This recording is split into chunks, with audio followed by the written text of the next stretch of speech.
Tiene la palabra, senador Vélez. Muchas gracias, señor presidente.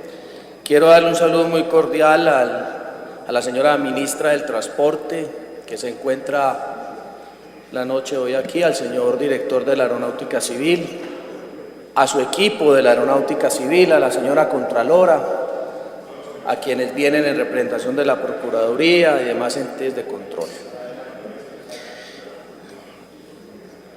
Yo quiero referirme al aeropuerto El Dorado, pero voy a hablar de otros temas, no me voy a referir a la concesión.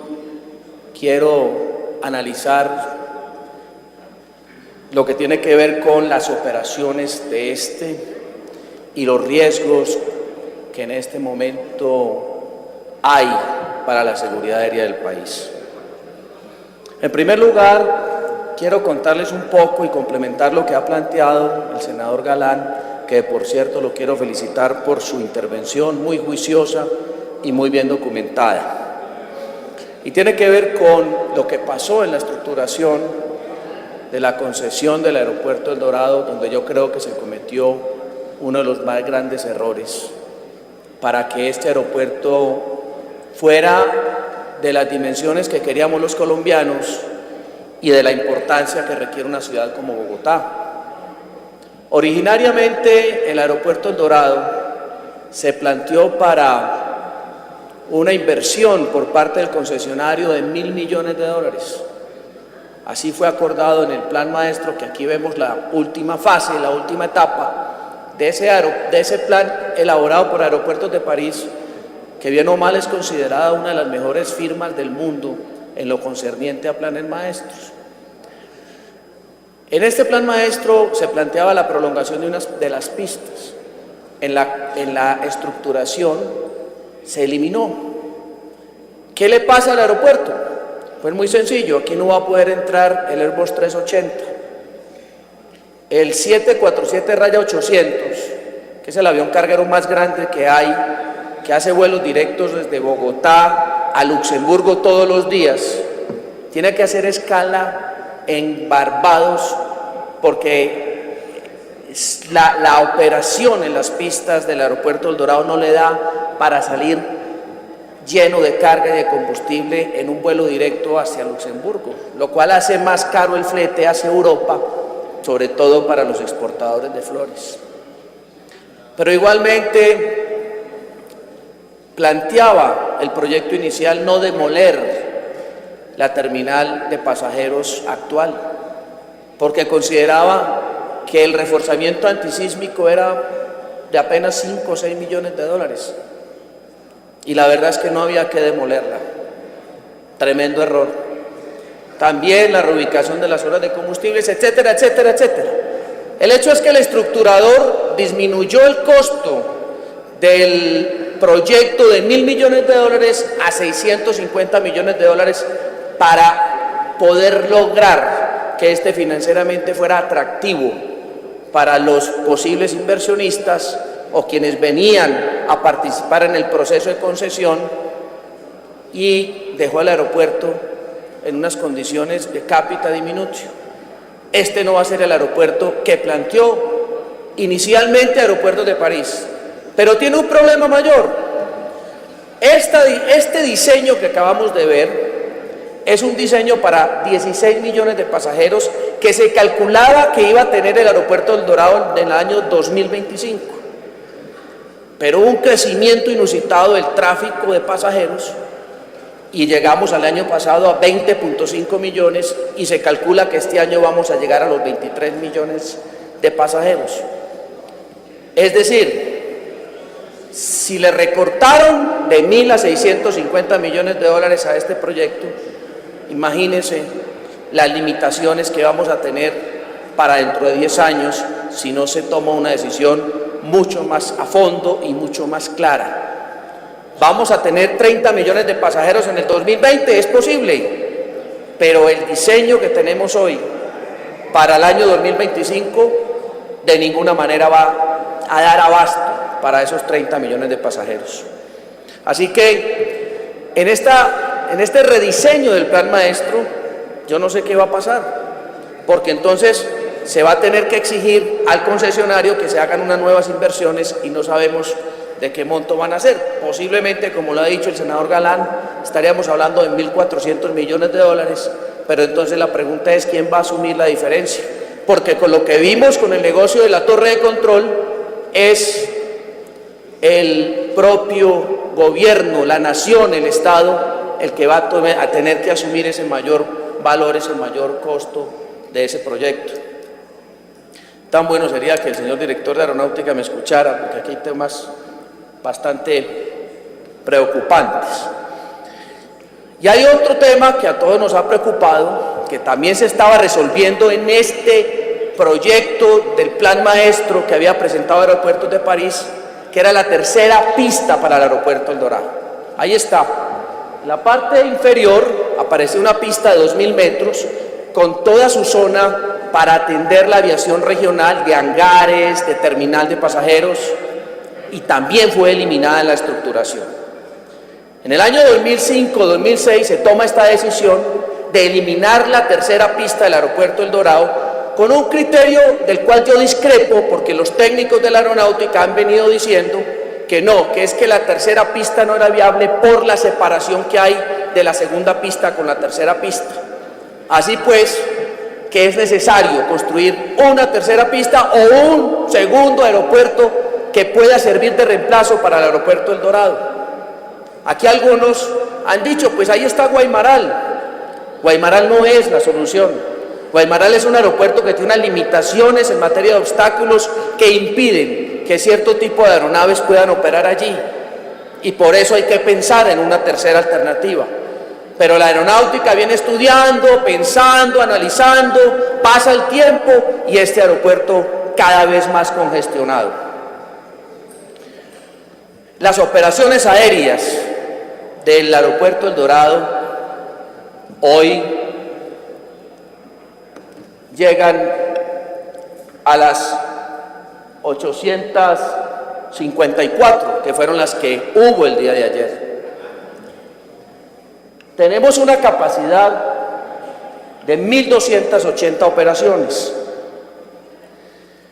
pero tenemos unos problemas complicados porque prácticamente ya hay unas horas de saturación donde se puede decir de que hay unas horas pico donde no se pueden aumentar las operaciones aéreas, de las 5:30 de la mañana a las 8 de la mañana, de las 2 de la tarde, perdón, de las 10 de la mañana a las 12:30 del día, de la tarde, de las 2 de la tarde a las 3:30 de la tarde, de las 5 a las 6, de las 7 de la noche a las 9 de la noche. No podemos aumentar las operaciones. Ya el aeropuerto empieza a mostrar síntomas de saturación y por eso se han tenido que tomar decisiones que yo no he compartido, por ejemplo, de un tal pico y placa. Es que los aviones turbohélice privados no pueden utilizar el aeropuerto a primeras horas de la mañana.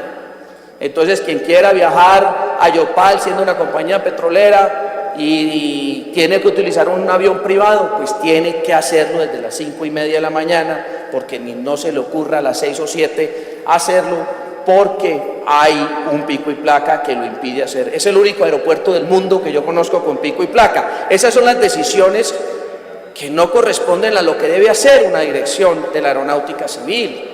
Debe buscar otras alternativas, pero no el pico y placa. Lo mismo que ocurre en las grandes ciudades. En vez de construir más vías y tomar soluciones de fondo, pues lo más fácil es este tipo de decisiones de carácter administrativo que no cuestan absolutamente nada, pero que generan graves perjuicios para los usuarios. Pasemos. ¿Qué pasa en el aeropuerto? Pues tenemos una cantidad de operaciones combinadas, es un aeropuerto como ningún otro en el mundo, donde tenemos aviación comercial, aviación de gobierno, aviación militar, aviación de carga, aviación corporativa, aviación general. El aeropuerto de Miami no tiene sino aviación comercial y aviación de carga. Si algún militar quiere operar en ese aeropuerto, se tiene que ir para una base de la Fuerza Aérea. O si el señor particular que tiene su jet privado lo quiere hacer, pues tendrá que irse al aeropuerto de Opa-locka, que está ahí cerca, pero no utilizar el aeropuerto internacional de Miami. Así que aquí hay que empezar a tomar decisiones rápidamente. La primera, una solución para que el aeropuerto deje de seguir operando como aeropuerto militar. La segunda, una solución para que la aviación privada, la aviación general, se desplace a un segundo aeropuerto que debe construirse de manera inmediata en la Sabana de Bogotá. De lo contrario, la saturación continuará y será cada vez más grave, porque aquí tenemos esa combinación de operaciones. Entonces, cuando viene un avión ambulancia, hay que suspender todos los servicios, hay que parar todas las operaciones porque hay que darle prioridad a ese avión de ambulancia. Cuando hay una operación militar, todos los aviones comerciales se tienen que quedar quietos en plataforma en la pista porque hay que darle prioridad a los aviones militares. O cuando es un avión de gobierno, existe la figura de las operaciones VIP. Entonces el presidente, siempre que va a salir del aeropuerto, pues él tiene que parar todas las operaciones por razones de seguridad que todos entendemos, pero genera unos traumatismos enormes. Si el presidente viene de alguna parte, o viene el comandante de las fuerzas militares de otro aeropuerto, o viene el ministro de Transporte en su avión privado, en el que utiliza el propio Ministerio de Transporte, pues hay que darles prioridad a ellos por encima de cualquier avión comercial para poder utilizar el aeropuerto, generando también grandes traumatismos. Hay que solucionar ese problema, pero rápidamente, pero no con picos y placa, tomando decisiones de fondo y desplazando operaciones hacia otras regiones o desplazando operaciones hacia otros tipos de aeropuertos. Otro problema que tiene Bogotá es la altura. Ojalá este aeropuerto fuera como el de Cartagena o el aeropuerto como el de Barranquilla, que quizás es uno de los mejores aeropuertos que hay en el país. Pero la altura genera una serie de limitaciones en la operación. Aquí el avión MD-83 que salía para Miami tenía que hacer escala en Barranquilla porque no lo puede hacer desde el aeropuerto de Bogotá en un vuelo directo hacia Miami, no tiene la capacidad de ese avión, lo que sí ocurría, por ejemplo, desde Cali, desde Medellín o desde Barranquilla. Pero igualmente, las operaciones al mediodía son muy limitadas cuando se combina altura y temperatura, que limita entonces para que ciertos vuelos que requieren de ir cargados de combustible, no lo puedan hacer al mediodía. Por eso los vuelos hacia Europa, hacia los Estados Unidos, vuelos que son de largo alcance, pues tienen que hacerlo en determinadas horas donde no exista esa combinación de altura con temperatura. O sea, hay una limitación o una reducción en las operaciones precisamente por ello. Pero bien, otro problema, la licencia ambiental de la segunda pista y el aeropuerto El Dorado. ¿Qué es lo que pasa? Que hay unas limitaciones que se establecieron en su momento. Sin embargo, yo le quiero advertir a la Aeronáutica Civil que no está haciendo cumplir con la licencia ambiental. ¿Por qué no está haciendo cumplir? Senador Vélez, vamos a decretar la sesión permanente. Ha sido aprobada, señor presidente, la sesión permanente. Aprobada. Continúe, senador Vélez, por favor. ¿Por qué no está haciendo cumplir con la licencia ambiental? Porque resulta que la licencia ambiental tiene una serie de recomendaciones o de obligaciones para la Aeronáutica Civil que no se están cumpliendo. Por ejemplo, hay que pesar todos los aviones de carga y desde noviembre del año pasado no se pesa un solo avión. Y unos dirán, es que eso es absurdo que se tengan que pesar los aviones de carga. Pues no es tan absurdo, porque es que el aeropuerto del Dorado está en la mitad de la ciudad. La senda de despegue, de decolaje de los aviones es por la ciudad, por lo general, en el 80% de los casos. Y la situación que están viviendo los habitantes de Fontibón y de Ciudad Salitre es bastante preocupante. Están muy molestos los habitantes de Ciudad Salitre, los habitantes de Fontibón, porque hay muchos aviones, sobre todo los cargueros, que como no cumplen con esta resolución del Ministerio del Medio Ambiente, están generando un impacto en el ruido, en la tranquilidad de las personas enorme. Por ejemplo, señor director de la Aeronáutica, usted tiene la obligación de controlar la gradiente ascensional de los aviones. Es decir, el nivel, la gradiente es la altura que deben llevar o la inclinación o en el despegue el ángulo que deben llevar al decolar. No se está haciendo.